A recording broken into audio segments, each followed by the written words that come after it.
সিয়ামের দ্বিতীয় তাৎপর্য হলো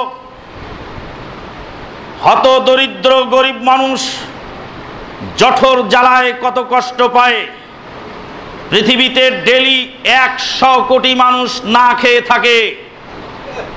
আন্তর্জাতিক জরিপে পাওয়া গেছে পৃথিবীতে মানুষ ডেলি 100 কোটি মানুষ না খেয়ে থাকে।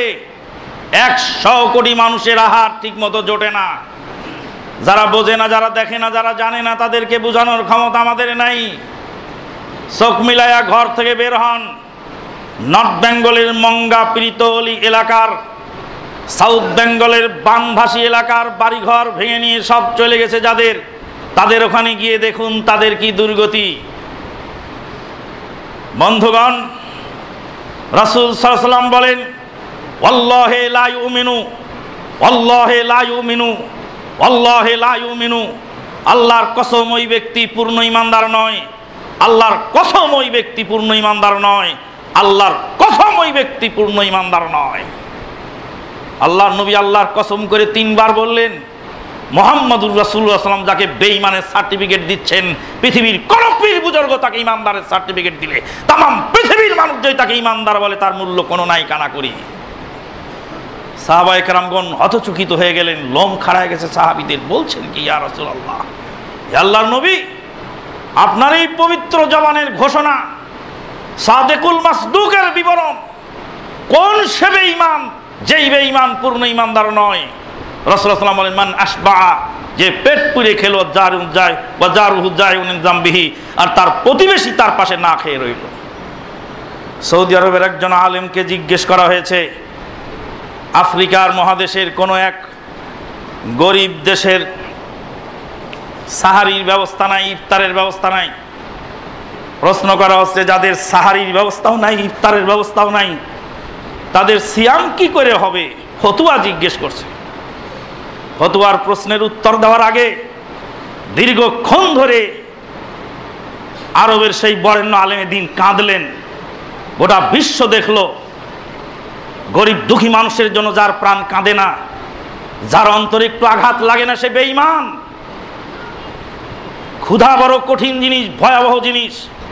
ভূমধ্য সাগরের নৌকায় পাড়ি দেওয়ার সময় ইটালি যাওয়ার পথে দালাল চক্রের খপ্পরে পড়ে 17 জন যুবক, যারা ক্ষুধার তাড়নায় প্লাস্টিকের নৌকায় মৃত্যুবরণ করেছিল কয়েক বছর আগে, তাদের ভিতরে যারা বেঁচে ছিল তারা বিবরণ দিয়েছে, আমাদের সাথী ভাইয়েরা ক্ষুধা সহ্য না করতে পেরে নিজের গায়ের জামা টেনে টেনে ছিঁড়ে ছিঁড়ে খেয়েছিল মৃত্যুর আগে। ডায়েরির পাতা ছিঁড়ে ছিঁড়ে খেয়ে খেয়ে জান বাঁচানোর চেষ্টা করেছিল। ক্ষুধার রাজ্যে পৃথিবী গদ্যময়।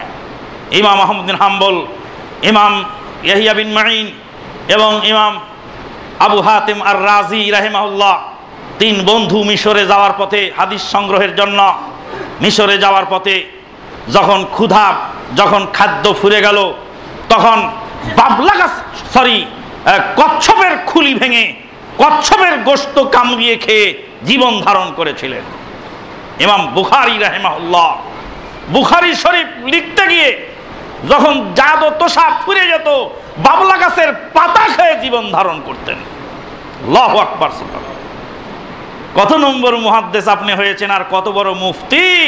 বুখারীর হাদিস ঠেলা দিয়ে ফেলে দেন আর বলেন বুখারী কোন নবী লিখে গেছে? এ বুখারীর হাদিস কি মানতে হবে? কে বলে গেছে? আল্লাহর আদালতে কত কঠিন পরিস্থিতি হবে সেদিন বুঝতে পারবেন মুফতি সাহেব। ইমাম বুখারী রাহিমাহুল্লাহ বাবলা গাছের পাতা খেয়েছিলেন ক্ষুধা সহ্য না করতে পেরে। রাসূলুল্লাহ সাল্লাল্লাহু আলাইহি ওয়াসাল্লাম একদিন ক্ষুধার্ত, ওমরে ফারুক রাদিয়াল্লাহু তাআলা ক্ষুধার্ত। বুখারীর হাদিস বলছি। আরে আল্লাহর নবী বলে রুটি দিয়ে যায়। হ্যাঁ, আল্লাহর নবী রুটি দিয়ে যায়। দাগাবাজকে দাগাবাজ বলবো না, ওকে কি বলতে হবে? আল্লাহর নবী কবর থেকে বের হয়ে রুটি দিয়ে গেল কোন বুজুর্গকে? আল্লাহর নবী কবর থেকে বের হয়ে কোন বুজুর্গের খাবারের ব্যবস্থা করে দেন। মাশাআল্লাহ। আল্লাহর নবী সাল্লাল্লাহু আলাইহি ওয়াসাল্লাম জীবদ্দশায় উম্মতের শ্রেষ্ঠ ব্যক্তিদের অন্তর্ভুক্ত ওমরে ফারুক রাস্তায় হাঁটছেন। ওমরে ফারুক রাদিয়াল্লাহু আনহু মদিনার রাস্তায় হাঁটছেন। বুখারীর হাদিস বলছি, ক্ষুধা সহ্য না করতে পেরে ঘর থেকে বের হয়ে রাস্তায় হাঁটছেন। উম্মতের শ্রেষ্ঠ ব্যক্তিদের অন্তর্ভুক্ত উমর ইবনুল খাত্তাব। বুজুর্গি তাদের ছিল না, কারামত তাদের ছিল না, পীরের এই ভণ্ড ব্যবসা তারা করেননি। কত লক্ষ কোটি টাকা তাদের কবরে স্তূপ হয়ে যেত যদি এই সমস্ত ভণ্ডামির ব্যবসা তারা করতেন। ক্ষুধার তাড়নায় উমর ইবনুল খাত্তাব রাস্তায় বেরিয়ে পড়েছেন। খানিকক্ষণ পরে আবু বকর সিদ্দিক বেরিয়ে এলেন, তিনিও ক্ষুধার তাড়নায় রাস্তায় বেরিয়ে পড়েছেন। বুখারীর হাদিস বলছি, সোনাভানের পুঁথির কেতাবের কাহিনী নয়। ওমরে ফারুক জিজ্ঞেস করছেন, ভাই আবু বকর সময় রাস্তায় কেন? বলছে, ভাই ক্ষুধা সহ্য না করতে পেরে ঘর থেকে বেরিয়ে পড়েছি। উম্মতের শ্রেষ্ঠ ব্যক্তি, জান্নাতের 8টি দরজা তার জন্য খুলে দেওয়া হবে, তিনি ক্ষুধার্ত হয়েছেন, ক্ষুধা সহ্য না করতে পেরে রাস্তায় বেরিয়ে পড়েছেন। ক্ষুধা বড় ভয়াবহ জিনিস। ক্ষুধা পরহেজগার লোকেরও লাগে, সাধারণ মানুষেরও লাগে, গরিবেরও লাগে, ধনীরও লাগে। খানিকক্ষণ পরে আল্লাহর নবী বেরিয়েছে। ইয়া রাসূলুল্লাহ সাল্লাল্লাহু আলাইহি ওয়াসাল্লাম, আপনি বের হইলেন। বলছে, তোমাদেরকে যেই জিনিসে বের করেছে আমাকেও তাতেই বের করেছে। সাইয়্যিদুল মুরসালিন নবী মুহাম্মদুর রাসূলুল্লাহ সাল্লাল্লাহু আলাইহি ওয়াসাল্লাম ক্ষুধা সহ্য না করতে ঘর থেকে বের হয়েছেন, হাদিস বুখারীতে বিদ্যমান। এখন কি করা যায়? চললেন এক আনসারীর বাড়ির দিকে। আনসারীর বাড়িতে যাওয়ার পরে দরজা নক করলেন, আনসারী বাড়িতে নাই। আনসারীর স্ত্রী বাড়িতে আছে। কে এসেছেন? আল্লাহর নবী এসেছেন, সাথে পৃথিবীর শ্রেষ্ঠ 2 জন ব্যক্তি। কিয়ামত পর্যন্ত তামাম পৃথিবীর সমস্ত উম্মতের নেকি ওজন করলে তাদের নেকির সমান হয় না। 2 জন ব্যক্তি আল্লাহর নবী এসেছেন আনসারীর বাড়িতে। আনসারীর স্ত্রী তো খুব খুশি, আল্লাহর নবী আমাদের বাড়িতে এসেছেন। রাসূল সাল্লাল্লাহু আলাইহি সাল্লামকে বসতে দিলেন। ভিতর থেকে 1 থোকা খেজুর, কাঁচা পাকা খেজুর পাঠিয়ে দিলেন রাসূল সাল্লাল্লাহু আলাইহি সাল্লামের হাতে। রাসূলুল্লাহ সাল্লাল্লাহু আলাইহি সাল্লাম খেজুর থেকে খেজুরের দানা ছিঁড়ে খেলেন, সাহাবীদেরকে দিলেন, পানি পান করলেন, আর বললেন, সুম্মা লা তুসআলুন্না ইয়াওমাইদিন আনিন নাঈম, তোমাদেরকে আল্লাহর নিয়ামত সম্পর্কে জিজ্ঞাসা করা হবে। আপনার খানা ডাস্টবিনে যায় কেন? কেমন মুসলমান আপনি? আপনার খানা ডাস্টবিনে যায় কেন? একটা দানার হিসাব আল্লাহর আদালতে দিতে হবে। 100 কোটি মানুষ যেই পৃথিবীতে না খেয়ে থাকে, আপনার খানা ডাস্টবিনে যাবে মানে কেমন মুসলমান আপনি? আপনার খানা নষ্ট হয় কেন? একটা দানা নষ্ট করার অধিকার নেই। দানা যদি ময়লার মধ্যে পড়ে যায়, ওটা খাওয়ার উপযুক্ত না থাকে, ওটা তুলে নিয়ে পশু পাখিকে খাওয়িয়ে দিতে হবে, নর্দমায় ফেলতে পারবেন না। খাদ্য নর্দমায় ফেলার অনুমতি নাই। এটা কলা খেয়ে কলার ছালটা ফেলবেন, তাও সাদকার নিয়তে ফেলবেন। কোনো বকরি ছাগল যদি খায় আপনি নেকি পাবেন।